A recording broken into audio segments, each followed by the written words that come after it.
crush you is if you have ambition to be great. My job is to coach you to get all that greatness out of you.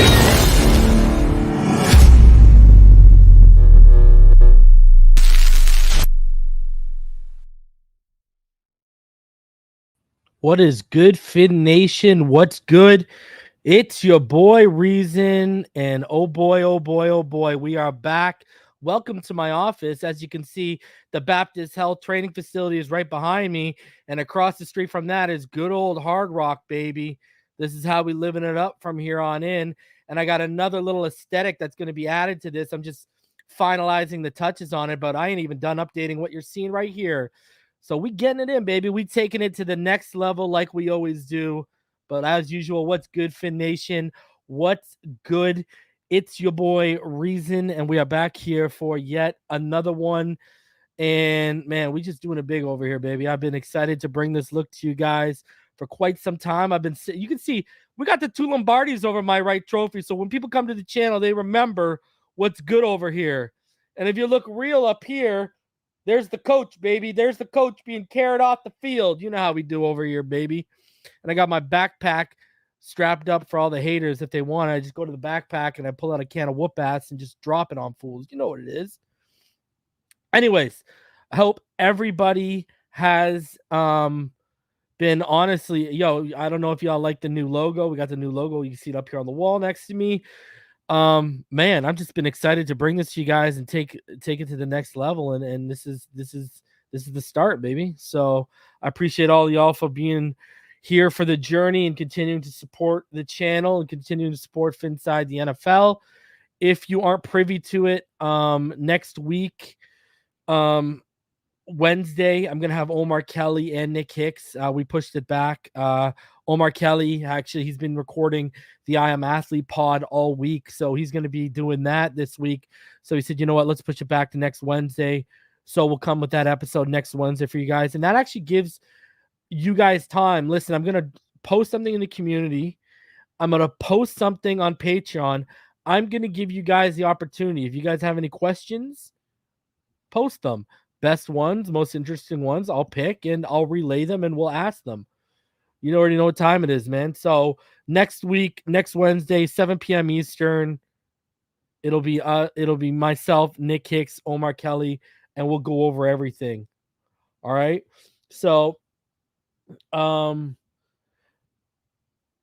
know what time it is? Let's we got a whole bunch of stuff to go over. I want to look at Cam Wolfe for a sec too. Cam Wolfe, he said something interesting yesterday on Good Morning Football that I want to talk about. Obviously, it's on the thumbnail for y'all to see. On top of that, got some other stuff I wanted to talk about. Chris Sims, and I see everyone doing quarterback rankings now. I already told you guys when I was live, when I actually wrote out my quarterback rankings. I actually have Tua ranked the 17th quarterback in the NFL right now. So,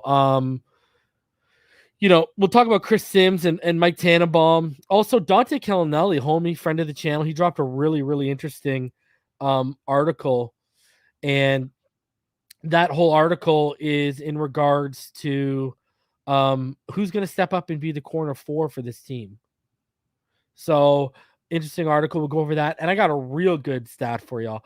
We're going to take a look at PFF has officially come out and obliterated the whole Tua checks down narrative. It's been absolutely destroyed. So I'm going to go over that article.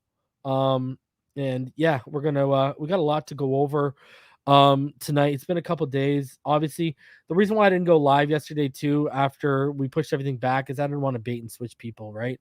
I didn't want to give people that impression. So it is what it is, man. Again, next Wednesday, myself, Omar Kelly, Nick Hicks. You already know what time it is, baby. Already 274 of you in the room. Please go ahead, smash that like button, subscribe if you're new. Man, guys, it's crazy because like OTAs are here. OTA, what was it, day 6, day 7 today? And we're only, a few months away from, so even if it's like training camp, some meaningful football. And what's also crazy too is For all of you guys who listen to Fin Too Deep and who also listen to the Finish Line as well, you know, we're actually all both shows are probably going to go on hiatus till July, just because there's not a ton of content to really talk about in terms of like to sit down with Ball Game in Richmond, to sit down with Neil.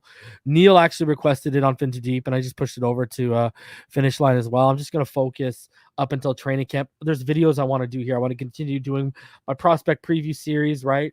I started on Verone McKinley. I want to get Verone McKinley done. I want to do Zaquandre White. I want to do Kellen Deesh. I want to look at Jalen Waddle. I want to look at Tyreek Hill. I want to look at Taron Armstead. So there's a whole bunch of stuff I want to do. And so I just want to focus 110% on getting that stuff out before training camp hits, right? So a whole bunch of film studies, I guess, coming your way. Made parts of shows like I've done lately. So we got a lot of content coming our way, your way. But yeah, how's everyone feeling, man? I know the Heat aren't looking too hot right now, and I don't even want to get started on this, okay? Like, man, you know, the Heat, first of all, the Heat cost me $450 on a 3-game parlay.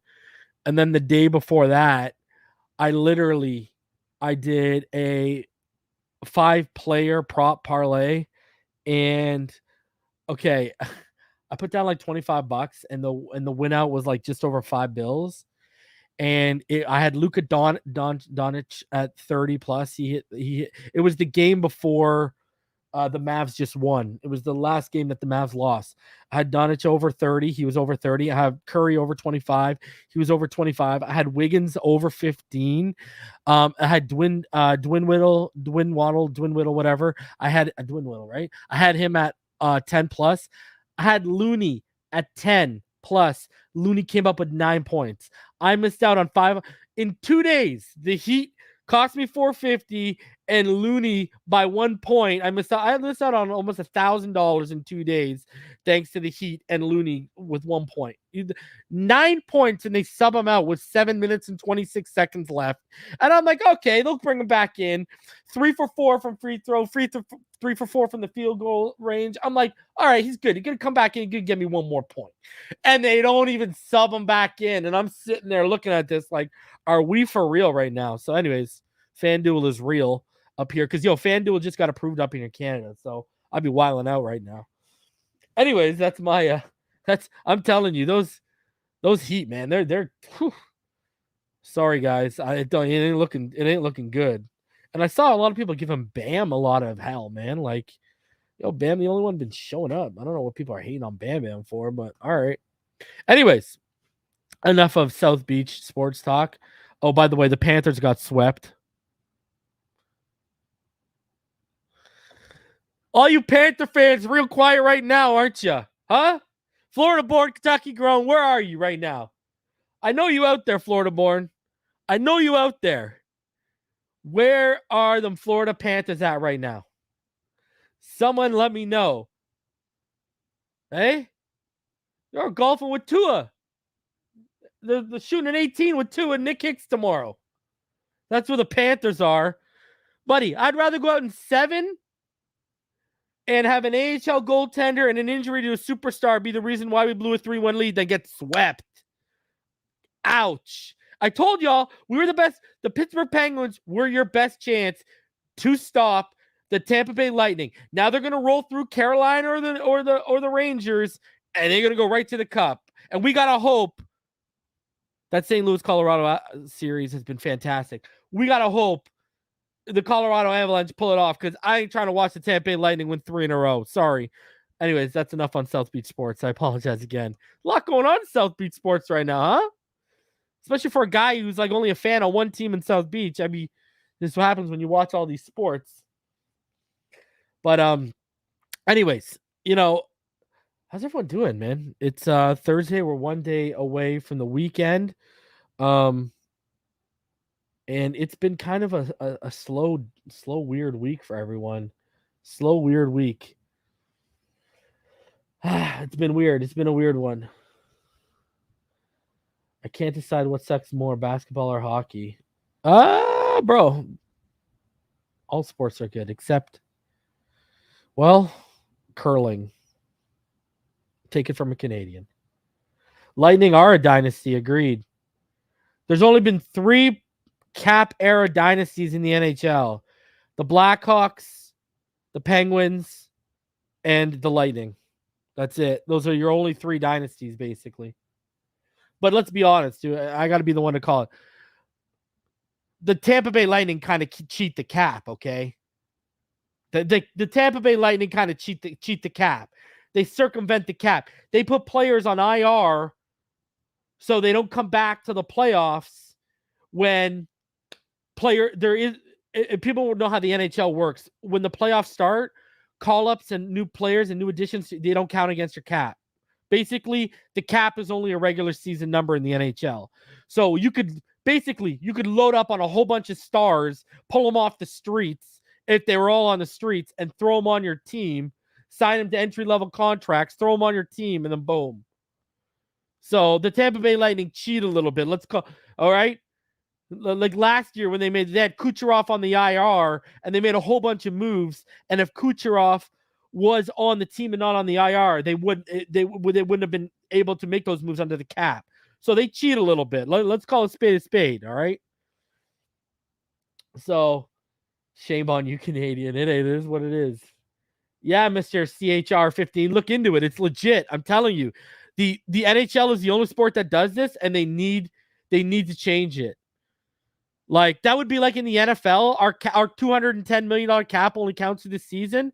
Then all of a sudden the playoff hit, and we just sign a bunch of cut players and throw them on the squad for like whatever they want and load up in the playoffs. You know what I mean? I mean, I'd take it if we won. I ain't complaining. Shit. Oh, yeah. Look at Zach. If you ain't cheating, you ain't trying. Bro, Z-Man is a closet Patriots fan, I think. 28 straight playoffs. Who's so straight? Yeah, and guess, indeed, 28 straight playoffs. Guess who holds? Go look it up right now. Does anyone know this right now? Who holds the longest active playoff streak of any sport? Any major sport? Of the 4 major sports in North America, who holds the longest active playoff streak? There you go. I'll give you guys a second. Trivia time for you guys. Look it up. And no, it's not the New England Patriots. Go look it up. Who holds it? Because if you're going to say playoff streaks, it's not the Red Wings, no. The current leader, the most consecutive, because the Red Wings streak got snapped. So it's yes, thank you very much. Thank you very much. It is the Pittsburgh Penguins hold the longest active playoff streak in North America. Thank you very much. So you want to talk about dynasty? That's why I said they are the current dynasty in them and the Lightning are the 2 current dynasties, really, but they're on the back end of it. But it is the Pittsburgh Penguins. That is correct. I need some merchandise with the new logo. Oh, baby, it's coming. Don't worry, Fake Spike. I don't know if you guys remember, but remember I used to have a Teespring store with all the designs and stuff? Well, if you remember that, the reason why Teespring knocked it down because I had the Dolphin logo and the NFL logo in my old logo, so I had to redo it. Yes, I'm talking about the current streak. Go look at how long the current streak is. The current streak is 14 or 15 years. I think it's 15. Hold on, no, we're 23, right? Oh, crap, so it's longer. 2007 was when they started, so 16 years. Yeah, going to be 16 years, basically, 16 seasons. That's the current streak. So, I ain't worried.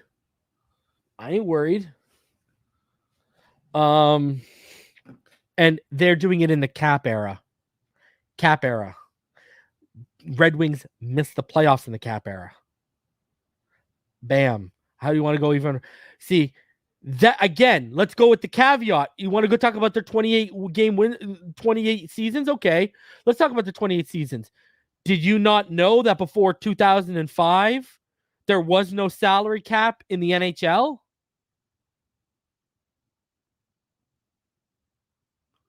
There was no salary cap in the NHL when the Red Wings were doing all of that. That's why up here I laugh at Leaf fans, because Leaf fans were trying to buy Stanley Cups by trading for guys like Brian Leetch, et cetera, and they would still choke. So, you're 25 consecutive, and they've missed since the cap era, while the Penguins have established their streak in the cap era. What's harder to do? Make the playoffs every year with no cap, or make the playoffs every year with a cap? I'll wait. Just saying. Way harder to make the playoffs and sustain a winner with a cap than it is with no cap. Not even close. Not even close. So, I mean, if there's no cap in football, holy crap. Imagine what people could do. And right now, see, here's another thing. You want another thing. The cap in football is $210 million. The cap in hockey is like 82.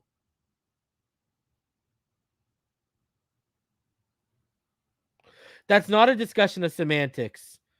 That's a huge context. That's called context. See, this is what I talk about with Dolphin fans. It's like they don't understand the word context or know how to spell it. That's context. That is 110% context. Let me know in the chat. Answer from everyone. There's almost 400 people in you.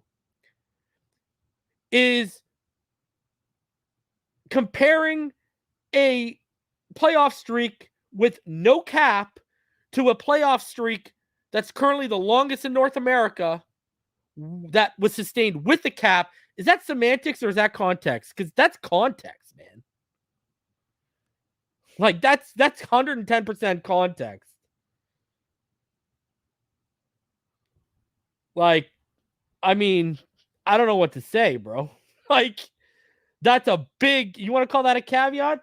That is a big ass caveat, bro. That is a massive, dude. Ask Dolphin fans, would they rather have no cap or would they rather play with the cap right now? Ask everyone in the chat. In the chat, would you rather, especially with Stephen Ross's pockets, would Dolphin fans rather a cap or no cap? That, man. You can go out there and buy whoever you want, give whatever number you want. That's huge. That is huge. So, man, everyone's going to say no cap. Everyone's going to say no cap. Because that's massive. Like, sorry, and I'm not trying to single anyone out here, but, like, let's not play down, building a winner with no cap and building a winner with a cap. Like, whoo! Takes a lot better of a general manager to build a winner with a cap than it does without a cap. I'll tell you that much. Anyways, and you got to hit on your draft. Like, you have to hit on your draft. So, anyways, where's Florida Born at? See, this all started because I called you out, Florida Born. Where are you at? Anyways, and I'm sure players would love no cap because they could get paid through the freaking roof. Anyways, you know what, guys? Let's start getting into this stuff. I want to play what Cameron Wolfe said. And, it's because I thought to myself when Cameron Wolfe said that, I'm like, where did this narrative come from? Where did this narrative? I honestly don't know. Because it's like, players aren't saying it. So where did this narrative come from? That's I sat back and I was like, where is it? So let's show y'all what we're talking about here. Show y'all what Cam Wolfe had to say today. Bring that up for you guys. What up, Florida Born? I love you, bro. Gave reviews for his new quarterback Tua Tagovailoa Tuesday, saying, look, despite some of the narrative, he throws one of the prettiest balls I've ever caught in my life. He said confidence is huge in this league, and he believes if you give confidence and support to Tua, it'll tap into that crazy arm strength and sky's the limit potential that he sees in practice. Now, a lot of people are going to roll their eyes. We haven't seen a lot of that deep ball success for Tua in the early parts of his career, but it's not the first time I've heard a Dolphins player say that. One player asked me earlier this offseason, where does the narrative come about that Tua can't throw the deep ball? You hear that? We got players out here, okay? We got, and I'm going to bring it back because wait till you hear what he says, how he finishes this line. But you got players coming up to Cameron Wolfe and saying, yo, who's telling you guys that Tua can't throw the deep ball? Who's going to, like, that's, like, you got players coming up to Cam Wolfe and saying, yo, who's telling you this nonsense? Who's starting this nonsense? So now we had Gesicki and Nick Scott, a DB for the Rams, who's not even a Dolphin, who basically, they mocked everyone who was talking about the underthrow. Now you got players coming up to Cam Wolfe and saying, yo, what's the deal here? Like, why are people talking about this narrative? You know what I mean? Like, this is kind of, and I'm going to show you why they said that. Check how he finishes this out. Where's the narrative come about that Tua can't throw the deep ball? We've seen him throw nice 50 to 60-yard passes in practice. So you got players coming out saying, where did this narrative come from that he can't throw the deep ball? He's throwing 50 to 60-yard bombs, no issue in practice. Players sitting here telling him he's throwing 50 to 60-yard bombs in practice, no problem. Where is this issue coming from? And we've been trying to tell y'all.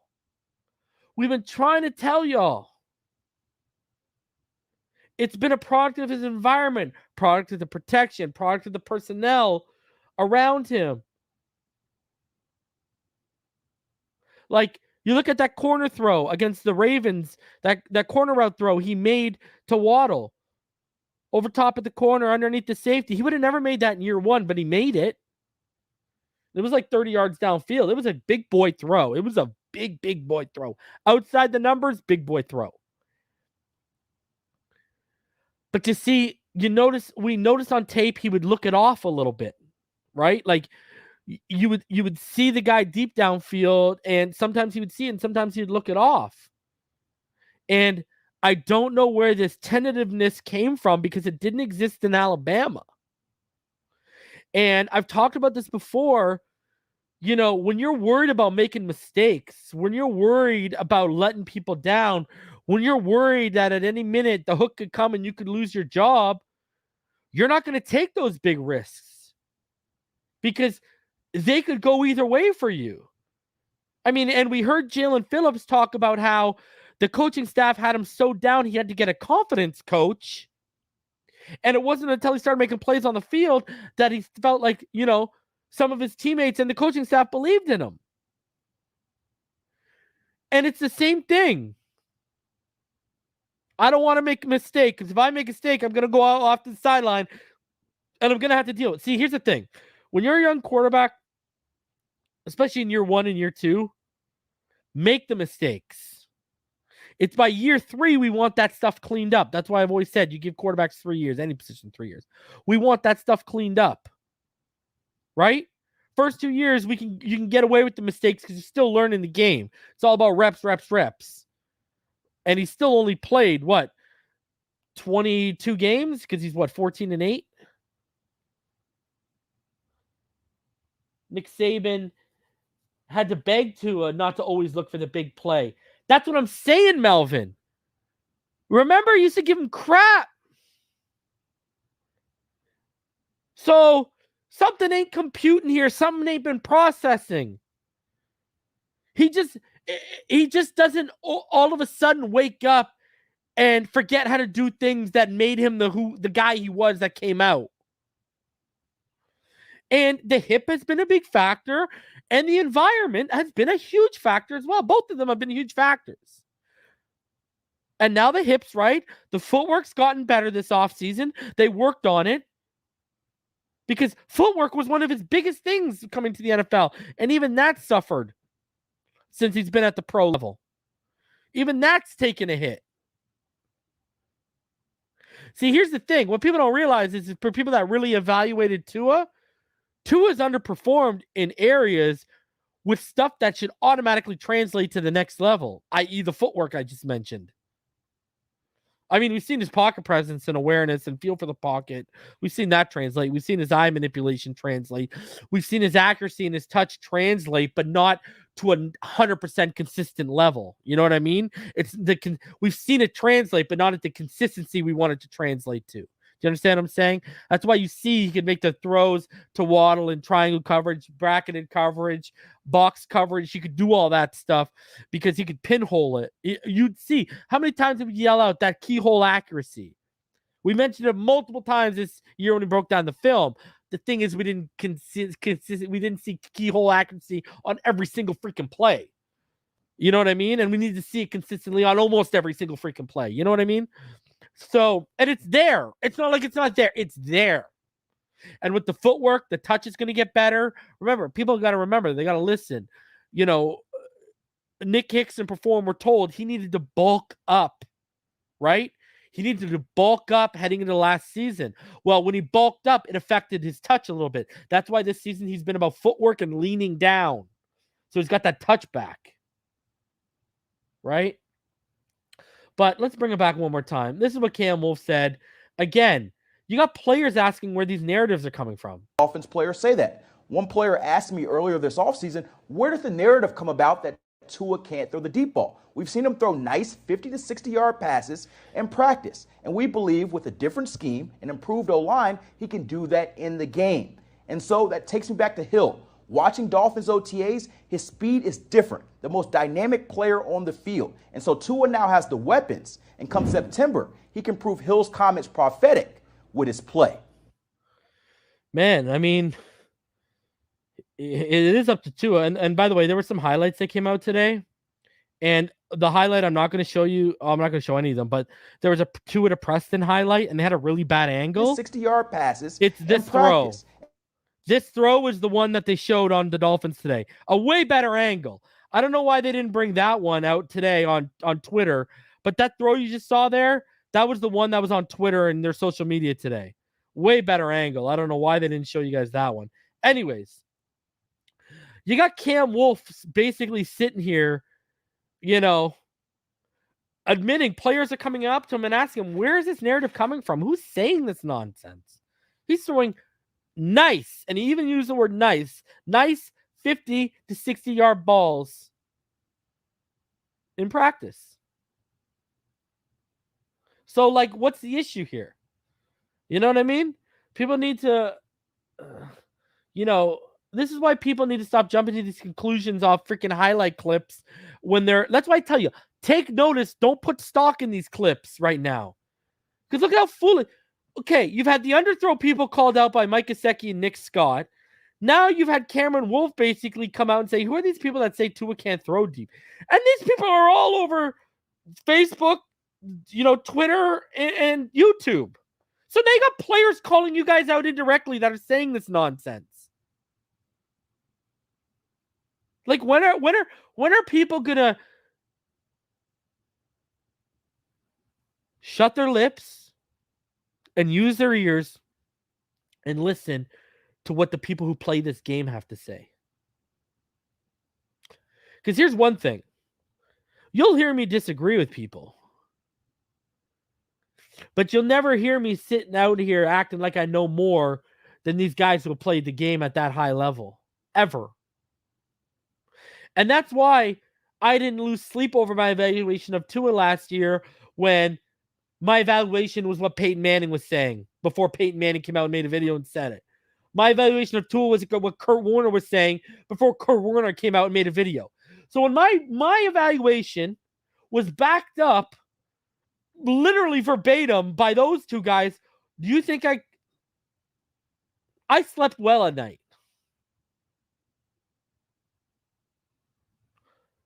Right? And it's the same evaluation Martin has, the same evaluation Ball Game has. They you know, so we sleep good at night knowing that Hall of Fame guys who played the position Tua plays are telling you guys who watch inside the NFL the same thing we've been telling you week in, week out. See, there's stuff Tua needs to improve on, but there's stuff Tua is really good at already. So, hey, and that's why I believe in the player, and that's why I believe in the ceiling, because when I hear what I'm saying backed up by those type of people, automatically I assume their view of his ceiling and where he can be one day probably correlates with mine as well. And I know that's the same view that a lot of people in the comment section had right now. And man, this is the year, man. You know, the line has been upgraded. The weapons have been delivered. It's time for Tua to show everyone what he's made of. This is the year. Reason got his wish when he started on TD Finn's Talk back in 2019, when I would be up there with EM and all them cats, and I would say, before we drafted Tua, I would say, I like to give two quarterbacks 3 years. I got a 3-year rule. I got my 3rd year. And you know what that means? Do you know what that means for Reason? That means this is the prove it year in my eyes for him. So I want to see the leaps in the areas that I've consistently talked about. And if I don't see the leaps in the areas that I've consistently talked about, well, we'll visit that when we get there, but it's not going to be a positive sunshine, lollipop, and rainbow conversation. It's going to be Will Levis QB1 2023 campaign out of Kentucky. Let's roll, baby. Or CJ Stroud. One of those two. That's what it's going to be. But I think Tua's going to perform. I think I'm not even going to have to think about that stuff. I think Tua's going to deliver. And I could be wrong. I've been wrong before. Okay? Now, I will say this. Especially when it comes to this football stuff, I tend to lean more towards the, being right more than I am wrong. Let's be honest here. I have one of the best track records in this community you can put up against anyone. So, but hey, I could be wrong. It happens. No one's perfect. No one bats 1,000 in baseball. No one bats 1,000 in life. Period. But I think I'm going to be right about this one. I think a lot of the people who believe in him are going to be right. It's like I saw EM in the comments earlier. People EM is the reason why he's not critical. The reason why he's not critical. The reason why he critiques. He's such a hard grader of Tua is because me and him led the Tua train. You don't want any doubt to be left that he's not being objective. Now, I think I'm being fully objective with the guy. I call out his bad games. I mean, you guys remember when I saw issues in that New York Giants game where he had almost an 80% completion percentage that I didn't like. And people were like, oh, Reason, he almost had it. And then we saw it get worse and worse in terms of the accuracy over the middle of the field week by week there. And it turned into a bit of a red flag and red alarm, but you saw it early on if you were watching and knew what to look for.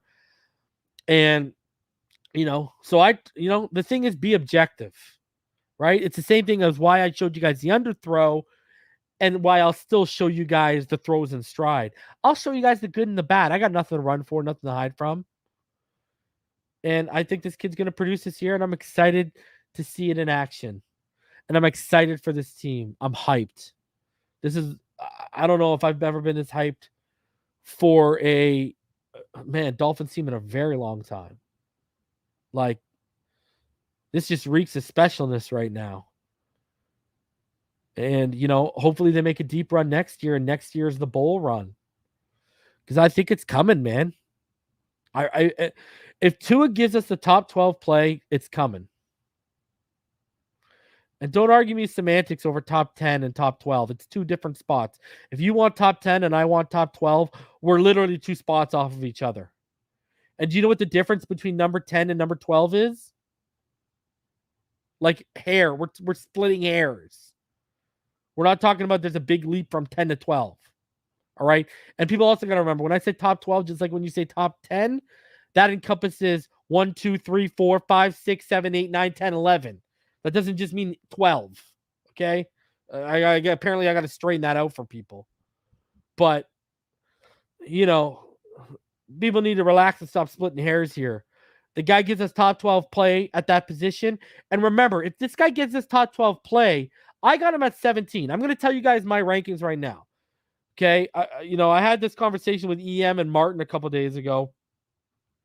And it was yeah, I told you guys this too. But I'll remind you guys anyways. I told you guys this on the last show. But anyways, Mahomes is 1 for me. Rodgers is 2. Brady is 3. Josh Allen is 4. Watson is 5. Wilson is 6. Stafford is 7. Burrow is 8. Herbert's 9. Kyler Murray's 10. Dak Prescott's 11. Lamar Jackson's 12. Derek Carr is 13. Matt Ryan is 14. Kirk Cousins is 15. Ryan Tannehill is 16. And Tua Tagovailoa is 17. So if he jumps up to top 12, let's say he just hits 12, okay? That means he's bumped down Lamar Jackson, former MVP, Derek Carr, one of the most underrated quarterbacks in the NFL, great arm, Matt Ryan, former MVP, Kirk Cousins, a guy who puts up, hey, we may all think he's a little lame, but he puts up great numbers when you look at him, and Ryan Tannehill, a guy who continues to go to the playoffs since he left. I mean, and that would mean he's 1 spot off from Dak Prescott and 2 from Kyler Murray and only 3 off from Herbert on my list. That's 5 spots would be a pretty significant leap. Okay, you start getting in. He's in between Dak Prescott and Lamar Jackson for me. That's pretty good. That's pretty good. And look at it this way: 17. You jump from middle of the pack basically to 12. You're getting into the upper third tier. You're getting if you look at 3 tiers, right? 32 teams. So it'd be what? It'd be just over a little 10.5, so 11, right, is the number for each tier if there's 3 tiers. You're talking you go from middle of the pack to upper third of the NFL. That's a pretty big leap. So, I don't know, man. And I think you can go higher, though, bro. Like, Kyler Murray could have another year like last year, and that's going to drop him down my rankings. Right? And Tua has a good year, and he bumps up the rankings. Now he's at 11. And Dak Prescott's at 10. You know what I mean? So, because Kyler Murray, that first half of the season was lights out. I think Cliff Kingsbury needs to go. That's what I think the problem in Arizona is right now. By the way, shout out to the homie Martin, wherever he is watching, because I know he's watching tonight. Love you, homie. Hope you're doing good, bro. All right. Let's get into some idiocy. Why not? Article from Barry Jackson. It says 2 national voices who implored Miami to take Herbert now down on Tua. Well, I mean, they would have been down on Tua to begin with, and they were. And some Dolphins notes. Credit ESPN's Mike Tannenbaum and NBC Chris Sims for being the only national analysts who publicly said before the 2022 draft that they would select Justin Herbert over Tua Tagovailoa. EM, I know you're in the chat right now. Same thing with that dude, QB Film Room. When we had QB Film Room on when we started, that guy had Herbert as the number 1 quarterback in the whole class. Like, whole class. I still think Burrow is the better guy right now, but it is what it is. Herbert, obviously, I think he's a top 10 talent. I just read my list. Giving them a tip of the cap for that is not an indictment of Tagovailoa, who has been solid in 2 years and could blossom with a better supporting cast. See, that's the thing, right? Like, let's look at this. Herbert comes in with Pep Hamilton and a really good supporting cast. Burrow comes in with a really shitty supporting cast, no one around him. They upgrade the supporting cast by adding, well, he had a good supporting cast, but not a great. By adding Jamar Chase, it made T. Higgins arguably the best number 2 in football. It made Tyler Boyd the best number 3 wide receiver in football. CJ Uzomah had a huge contract year. He got paid, but he was a red zone threat. Joe Mixon absolutely flourished behind a line that went from like 30th to 22nd. It was one of the best offensive lines Joe Mixon's ever had. And, you know, and you saw a guy, Burrow and Tua had no real gap between them heading into it last year. All of a sudden, they upgrade around Burrow, and boom, the guy takes off and even surpasses Herbert. It's like what I keep telling y'all, what EM told me. Why can't we be the Bengals this year? I mean, you look at the upgrades. Jamar Chase, well, we got Tyreek Hill that made Waddle the number 2. Waddle out of number 2 is better than Higgins. Now, I think Tyler Boyd's still better than Cedric Wilson, but I don't think they're that far off. And then Bowden as a number 4 is a stud. Eric Azukama as a number 5 is a stud. Preston Williams potentially as a 6. Oh, my God. Right? And then you look at, we got a better tight end cast than what they have because Uzomah dipped. So, I mean, we got Smythe's trajectory upwards. Hunter Long, he's going to go up this year.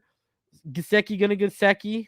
And then our running back, hey, we don't have Joe Mixon, but if Moser, Michelle, whoever the number 4 is, and Chase Edmonds stay healthy, they can give us Joe Mixon production combined.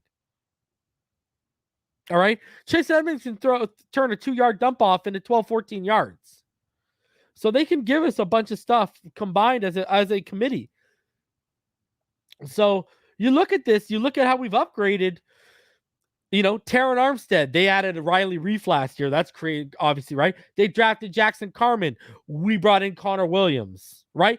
Every upgrade they've made, other than the running back who was already there, we've made a better upgrade at that same position. Do you understand what I'm saying? So it's all, and we have a better defense than they have. Now, their defense played consistently throughout the season better than ours did, but we got a more talented defense. It just got to come together. And they gave us that play over the last 8 games, even with that loss to Tennessee over a 17-game stretch. That's better than what the Bengals got last year.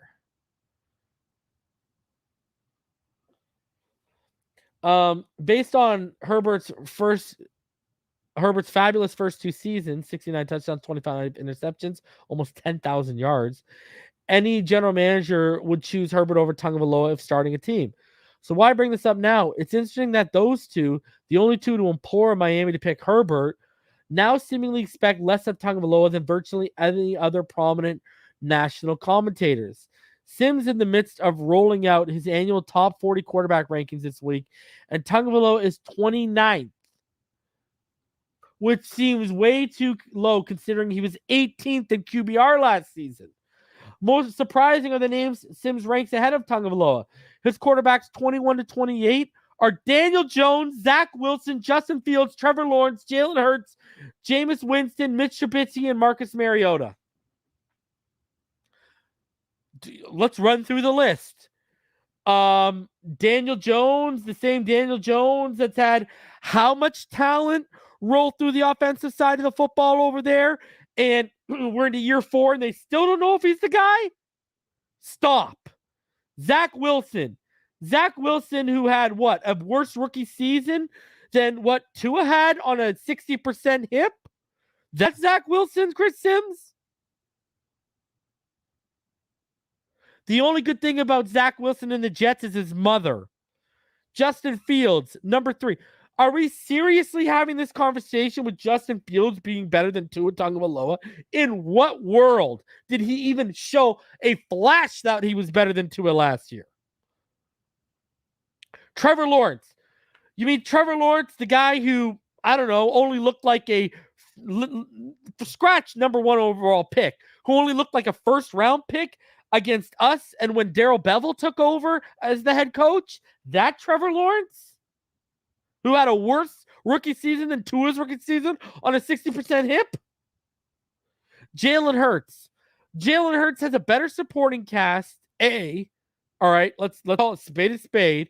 And B, all of his stuff is with his legs. As a passer, is he blowing you away? Stop right now. The guy who Tua beat out at Alabama, but Nick Saban's all of a sudden wrong. Jameis Winston, seriously, 30 for 30. The guy who threw 30 interceptions in a season is better. It's going to take Tua 4 seasons in the NFL to throw that many interceptions. Let's stop right now. Mitch Trubisky, the guy who lost the job, was a backup last year and is now hoping he can beat out Tiny Hands Pickett. And Marcus Mariota, who is a backup in Atlanta. I mean, see, I said this before and I'll say it again about Chris Sims. First of all, he's a fucking clown. Second of all, buddy, If you cannot tell me an agenda is not at play right now, I don't know what to tell you. I get it. You want to give off that small dick energy, and you're mad that another left-handed guy came in and actually shown he could be a competent NFL starter, where your whole claim to fame is you played with a busted spleen and your daddy got you a starting job in college. But guess what, Chris Sims? You're a clown. You're a joke as an analyst. And the fact that you play quarterback and you come out with this kind of crap tells a lot about you, bro. A lot about you. Listen, you're the only analyst I've ever clowned like this before. Ever.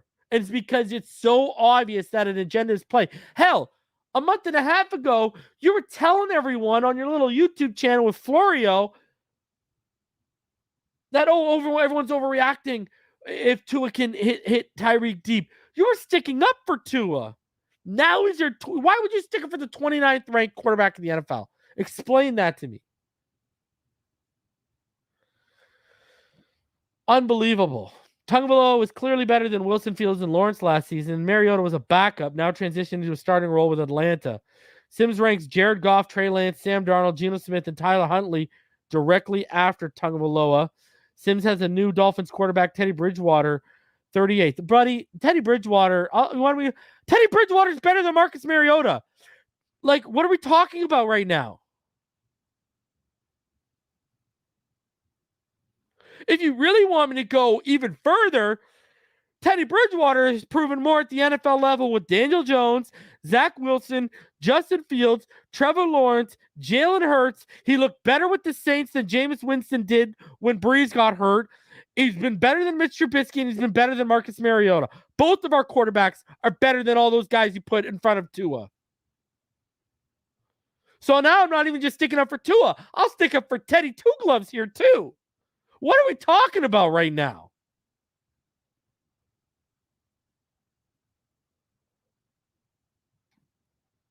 They haven't even proven to you anything. Those are strictly, I'm projecting they're going to be better. There is no way you could sit here and say, as of May 26th at 9:08 p.m. Eastern, those guys are better than Tua or Teddy because they've both proven more than those guys at the NFL level. What are we talking about right now?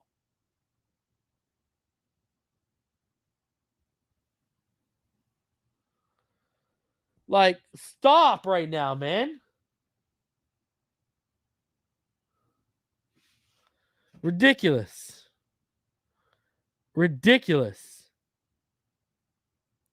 Meanwhile, Tannenbaum, the former Dolphins executive who was very good on television, said this offseason. Outside of Davis Mills and Mitch Trubisky, I'm not sure what other quarterback two would be better than in the front of the AFC. Bro, Davis Mills is better than Mac Jones. Tua is better than Mac Jones. What are we talking about right now? Tua has missed 10 games. His play has been average at best. He has trouble seeing the middle of the field and can't get the ball downfield consistently. Bridgewater is a very capable quarterback. It's not unreasonable to think he could be playing sometime at midseason.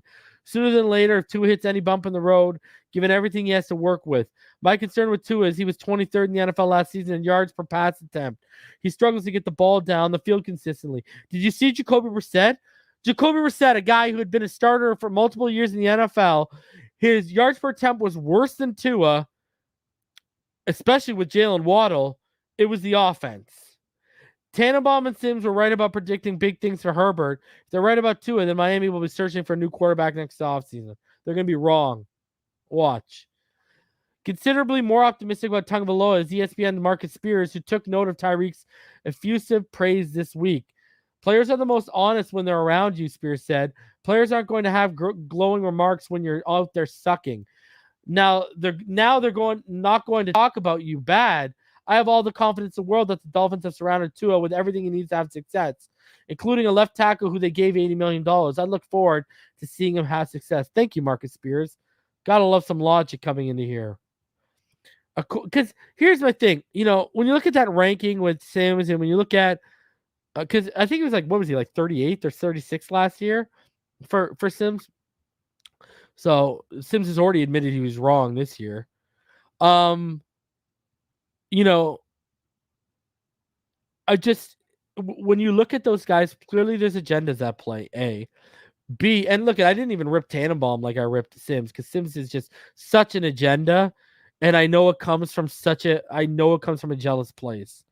You know, I don't know, man. It's just ridiculous that these people are like, and then you got Marcus Spears. Like, my problem with Tannenbaum and Sims is they act like Tua didn't take any leap whatsoever in his game last year.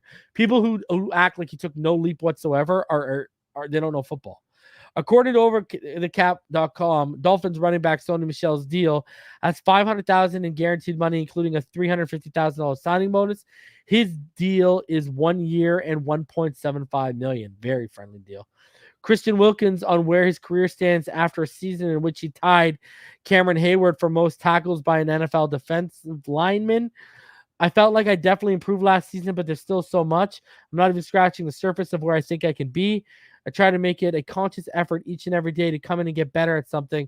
I have a focus of the day, and I try to lock in on that and be dominant at that for the day.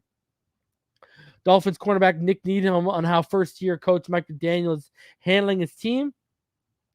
In team meetings, he'll say some jokes or just funny stuff, show stuff on film, like activities for conditioning. We did a putting contest to run one time. I think all the stuff is building the camaraderie for the team. We all feel the energy in here, and it just feels like a different vibe this year for sure. I love what he's doing here. He's a great coach. Man, it's been nothing but praise since he became the head coach of the Miami Dolphins. And it's been a beautiful thing. And the consistent thing we hear about is the vibe and the culture. And I love it, man. I mean, what else can you say except it's an absolutely beautiful, beautiful thing right now, man. It really is. So I'm really excited, man. It just this season has felt different since Mike McDaniel became a part of it, man. So I can't wait to see it in action. And with Tannenbaum and Sims, what's Sims gonna feel like when he has to rank him in his top 15 next year? That's gonna be a real thing.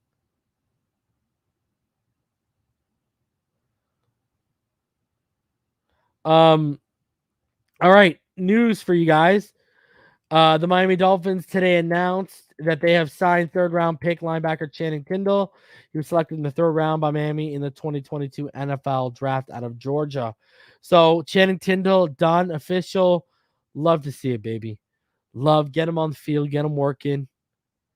Beautiful. This kid, I'm telling you, if you go back and watch my prospect preview, man, this kid gets coached up in all the right ways.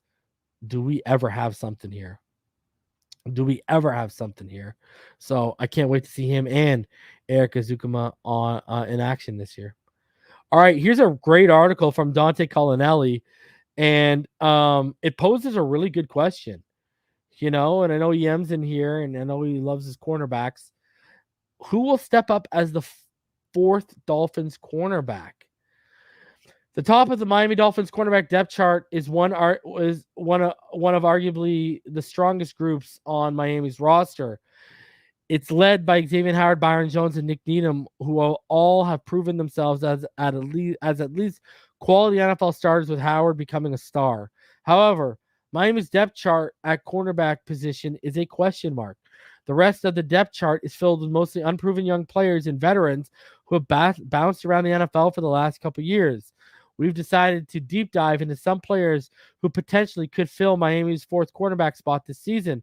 Whether Howard's injuries flare up again, Jones has issues recovering from his offseason leg injury, or the Dolphins play a team with a deep receiver room, this player will have to play important snaps. First one, and the obvious one, because it is his chance clearly this year, would be Noah Igbenogany. Since being drafted in the first round of the 2022 NFL Draft out of Auburn, Igbenogany has struggled to earn consistent playing time. He played in 7 games with just 1 start last season, missed 2 games on the reserve COVID list, and was inactive for another 6 games. When he's been on the field, things haven't been pretty. He finished with a 53.8 coverage grade in 2021 and a 38.8 coverage grade in 2020 per PFF. Well, that points to some improvement. It's important to remember he played only 78 snaps in 2021 compared to 286 in 2020. On film, Igbenogany still has a lot of the same issues that were evident in his college tape at Auburn. He still struggles to locate the ball over his shoulder, stay with the receiver through multiple breaks, and read the eyes of the quarterback while staying disciplined in zone coverage. With all that said, Igbenogany has natural athletic traits to be an effective cornerback in the NFL. He ran a 4.48 40-yard and jumped 128 inches in the broad jump, which is the 85th percentile for NFL quarterbacks at the NFL Combine. Igbenogany is turning his career around completely and living up to his draft pedigree is highly unlikely. But if he can improve to the point where he isn't a total liability, he might earn reps as the team's fourth cornerback. Yeah, I mean, can he become a competent, fourth guy? Because, guys, the question that this poses by who's going to step up as the fourth quarterback, that's kind of an indictment in Igbenogany, because he should have already stepped up as that. We should already know it's going to be him. But now that we know it's so murky after the top three, if he doesn't step up as the fourth, that is going to be quite telling on where he is in his development and as an NFL cornerback moving forward. And I kept telling y'all, it's very worrisome when he doesn't get special teams reps, because you try to get young kids reps as much as you can, even if it's on special teams. Wilson is the most experienced of the group, sitting behind Miami's top three cornerbacks as he enters his sixth season after being selected by the Colts in the second round of the 2017 draft. Wilson is currently listed on the Dolphins as a defensive back, meaning he's probably getting reps as both safety and cornerback. He's worth mentioning as the team's fourth cornerback because the competition in the safety room is much tougher. Wilson's first two seasons with the Colts showed promise. Between 2017 and 2018, he appeared in 20 games with 10 starts and finished with 2 interceptions, 8 pass breakups, and 39 solo tackles. Those numbers aren't groundbreaking, and neither are his PFF coverage grades of 68.3 in 2017 and 62.9 in 2018. But as a fourth cornerback for Miami, those numbers would be passable. However, instead of getting better over time, Wilson has gotten worse. 2019, he finished with a coverage grade of 32.6, had no ball production. He then left Indianapolis for New York Jets in 2020, and he played just 4 games and missed the entire 2021 season with an ankle injury. Wilson becoming a productive player again is a long shot. Despite that, Wilson is one of Miami's few options with anything resembling quality play and a significant sample size on the roster. I mean, not only do we need a center and a right tackle, but we definitely need corner depth if anyone gets cut during camp. That's evident. Crossan is the most experienced candidate, is the next most experienced candidate. Is entering his 5th season in the NFL after the Patriots selected him in the 7th round of the 2018 draft. That means Crossan spent his rookie season under Dolphins defensive coordinator Josh Boyer. Like Wilson, Crossan is listed as a defensive back, but again, due to the level of competition in the safety room, Crossan's best chance to earn reps is probably at cornerback. Crossan spent the entire 2021 season with the Giants, where he recorded 0 ball production and just 13 total tackles and limited reps. The Western Carolina product did play 441 total snaps for the Texans from 2019 through 2020, but he didn't exactly grade out well. His best season was 2020 when he finished with a PFF coverage grade of 61.5 compared to his 2019 grade of 44.2. Crossan likely will be a consistent contributor on special teams regardless of how many reps he gets. Miami could value him for his experience and give an opportunity to step up this offseason. That's where I think he's going to contribute to special teams. This is the name I like. These next 2 names are the names I like coming into this. Javaris Davis. Davis is the first of many players in the first or second year in the league fighting for a spot on the depth chart. He played 10 defensive snaps in total last season, and they all came in week 12 against the Carolina Panthers. To Davis's credit, he did record 2 tackles and 1 pass breakup in those 10 snaps. He was a UDFA from Auburn who originally signed the Kansas City Chiefs practice squad in 2020. In college, he played 49 games, with 35 of those being starts. He recorded 150 total tackles, 2 sacks, 8 picks, 37 pass breakups, 1 forced fumble, and 1 pick six. The cousin of former Dolphins first-round pick Vontae Davis, Javaris Davis is listed at 5'8" and 183 pounds on the Dolphins roster. So if he's going to make an impact on defense this season, it will likely be as a slot cornerback. I like Davis's upside a ton. I really do. And so this next guy I love too. Trill Williams, you guys all remember I was so happy when we got him. He's another UDFA who shouldn't have been a UDFA. He should have been drafted. Who joined after he got waived. Remember he failed that physical. He made Miami's 53-man roster last offseason after getting cut by the New Orleans Saints. He made his NFL debut in Week 18 against the Patriots last season, but he didn't record any stats and was active for 12 Miami games. Syracuse product did have a strong 3-year career before going undrafted. He played in 28 games with 15 starts and recorded 93 tackles, 4 interceptions, 10 passes defended, 3 forced fumbles, 1 fumble recovery, and 1 pick six. He's listed at 6'1", 205, making him a prototype outside cornerback for a heavy man coverage scheme, which is perfect. Dude, Trill Williams and Javaris Davis, I think those guys are going to take jumps this year. Elijah Campbell, he joined the Dolphins after being claimed off waivers from the New York Jets in 2021. He played in 7 games last season, was inactive for 4 games, and then was placed on IR in November, ending his season. He likely figures into Miami's roster as a special teams contributor, something he did last season. His odds to make an impact as a fourth cornerback are a little low, given his lack of experience in the NFL. His only defensive stat from last season was a single tackle. He was productive in college, though, finishing with 24 games played, 87 tackles, 15 passes defended, and 8 interceptions in 2 years. I mean, I'm expecting Javaris Davis and Trill Williams to take a jump, but again, hoping and praying players take jumps would not stop me from investing in players if they get cut and they hit the waiver wire. So you're gonna have to. What up, Tilly? How you doing? You're gonna have to watch the waiver wire, man. All right, let's go kill the narrative. So people try to say, "Oh, Tua checks down." He always checks down. He checks down. So let's go. Captain Checkdown, the quarterbacks who most and least rely on check down passes. Who is the NFL's Captain Checkdown when it comes to quarterback play? There's nothing inherently wrong with check down passes. The best quarterbacks in the league employ them regularly, and they can be vital in an offense's success and efficiency, but quarterbacks shouldn't be too keen on them. Checkdowns are designed to generate a positive play out of a negative situation. Elite coverage or unexpected pressure can disrupt passing plays and take away the bigger play at quarterback that he wants to make. But checkdowns allow signal callers to still generate a positive play rather than allow the play to go to rather than to throw the ball away or to take a sack. The problem arises when quarterbacks are too quick to hit their checkdown options, which never gives bigger plays an opportunity to develop. With that in mind, which NFL quarterbacks fall into which categories? I looked at the last 2 years of data in an effort to update. So here we go. Look at that. Look at that. Trevor Lawrence is captain checkdown, followed by Mike Glennon, then Derek Carr, then Matt Ryan. Oh, there's Teddy B. Teddy B right there, number 5. Top 5 in checkdowns. Gardner Minshew, Tyler Heineke, Mac Jones. Mac Jones already top 10 in checkdowns. Attaboy, Mac. Checkdown Mac, okay? Goof. Jared Goff at 9. Cam Newton at 10. Phillip Rivers at 11. I'm not surprised. Drew Brees at 12. Daniel Jones at 13. Ryan Tannehill at 14. Oh. And Dak Prescott at 15. So you see Teddy with about 8.9%. Trevor Lawrence 11.3%. Good God. Woo! And then no quarterback in this league was as quick or as keen to turn to the check down as Trevor Lawrence. During his rookie season, as he checked down the ball in 11.3% of his dropbacks, was the only passer in the league who generated over 10% mark.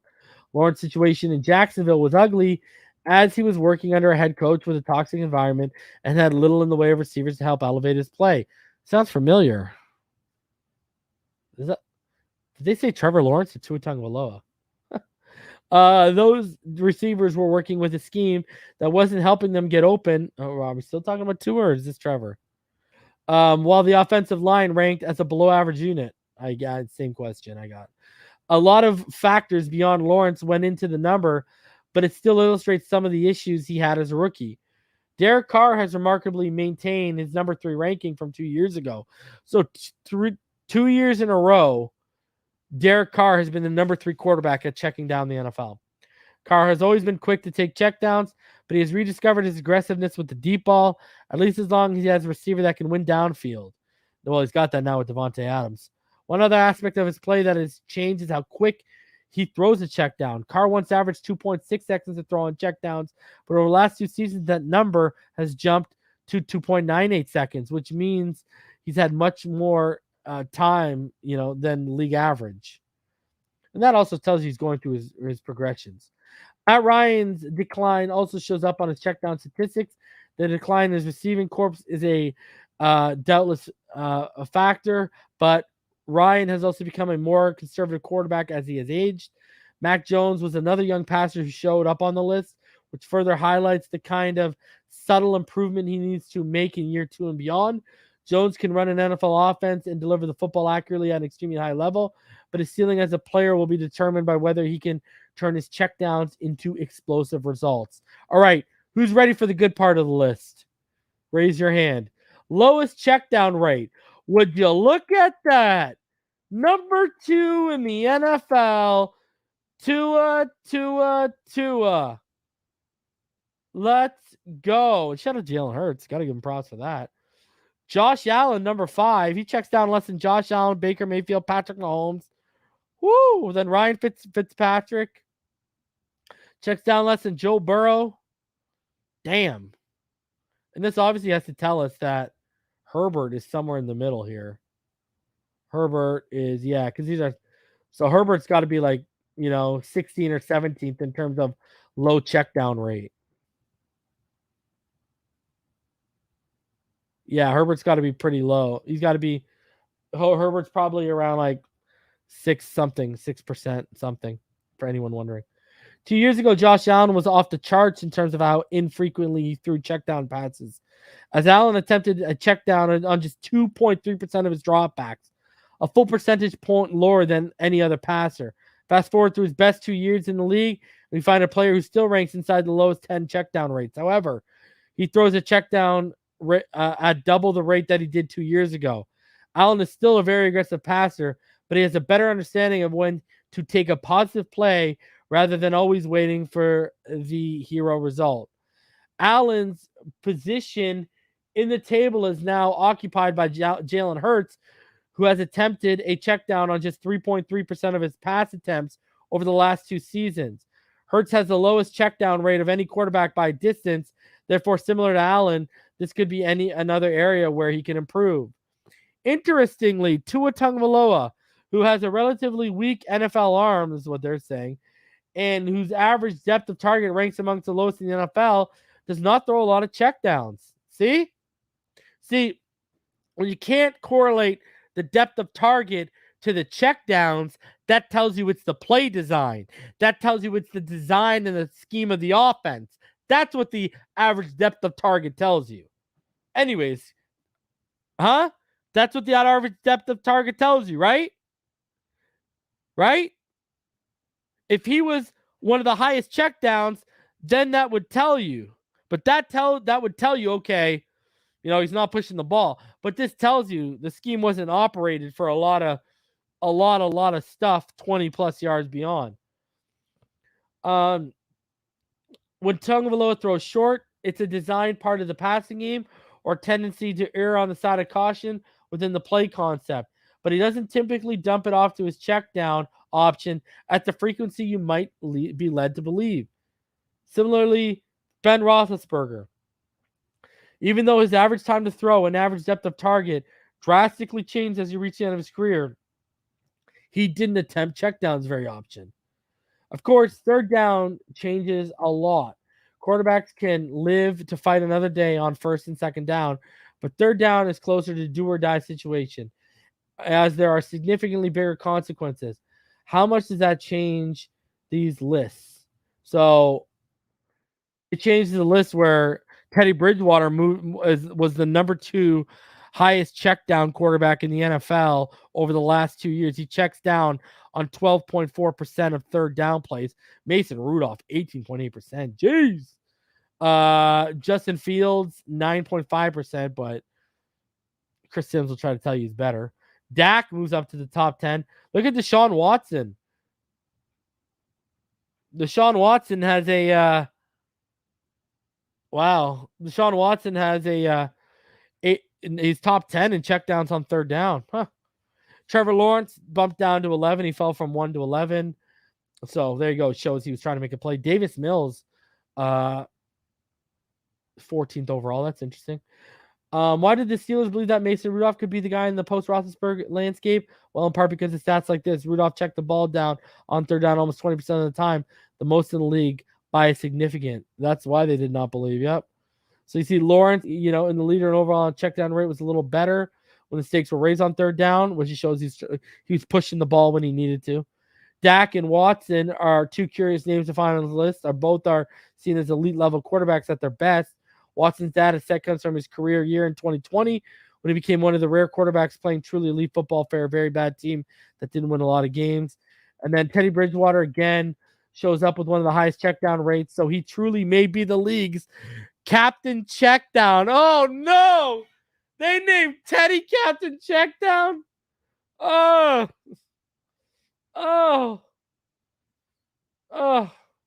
A reality that has cost him a real chance to be a long-term starter in the league after a few bites of the apple. Okay, lowest checkdown rate. Tua's number 6 on third down. He only checks down on 1.8% of his throws on third down. Oh boy, we're killing there. PFF has obliterated the check down narrative for Tua. Holy. James Winston pops up here, though. That's pretty good. Look at Stafford. Nick Mullins shows up here again. So a lot of the same cast. Josh Allen drops down from 5 to 12. They barely played, but neither Joe Flacco or PJ Walker attempted a check down on third down over the last 2 seasons. Several more players, including James Winston and Ryan Fitzpatrick, attempted just one. So the most check down adverse passers on third down were the 2 most check down adverse quarterbacks overall. Tagovailoa and Hurts. Each player can be criticized for their play as passers in a variety of ways, but being too ready to throw checkdowns is not one of them. Stafford was also excellent at limiting the times he had to check down on third down across the last 2 seasons. So there you go, man. When you correlate that with the average depth of target, that shows you this came down to scheme, right? That's what this shows you, right? So that this came down more so to scheme and such like that. So interesting, man. I thought that was super interesting stuff, man. So Tua, I'm telling you, he's aggressive on third down. They just show how aggressive he is when he gets a check. Listen, we're gonna be just okay with Tua this year, and I can't wait. And finally, guys, just an announcement. He's headed back. Mike Gesicki is headed back to tight end university. And George Kittle about to say, bro, you better block this year, huh? If you don't block, you're going to be out on your ass in Miami. So, yeah. Tight end university, Mike Gesicki. Beautiful, beautiful, beautiful stuff, man. Let's hopefully they turn him into a decent blocker, man. Let's really hope they turn him into a decent blocker. You already know what time it is. All right, guys. Here's the deal. Anything breaks, I'm going to be back either tomorrow or Saturday for you guys. I'm going to get on that Verone McKinley, get that wrapped up hopefully soon. And then we get back to the film studies again next week. Next Wednesday, I'll be live with Omar Kelly and Nick Hicks at about 7 p.m. Eastern. So please make sure you tune in to see that. And I'm going to drop the link. Some of y'all come backstage. Let's chop it up a little bit. But yeah, I'm going to get out of here. Listen, all of you guys, you have made this possible. You made this rebrand possible. You made this whole new look possible. And I appreciate each and every one of you guys for constantly supporting myself and the channel. Man, you guys don't know how much you really do mean to me. You guys are the Finside fam, man. You guys are super important to me, and I just appreciate you guys for giving me this opportunity to continue to build this platform and make it better for all of you guys and to make it a better viewing experience for these guys. And hopefully on our journey together, we can go ahead and we can add a third Lombardi trophy to that ledge right there. All right. Let's add a third one to the ledge right there. All right. Appreciate all y'all. You already know what time it is. Stay happy, healthy, safe, and blessed. Fins up, baby. All day, every day.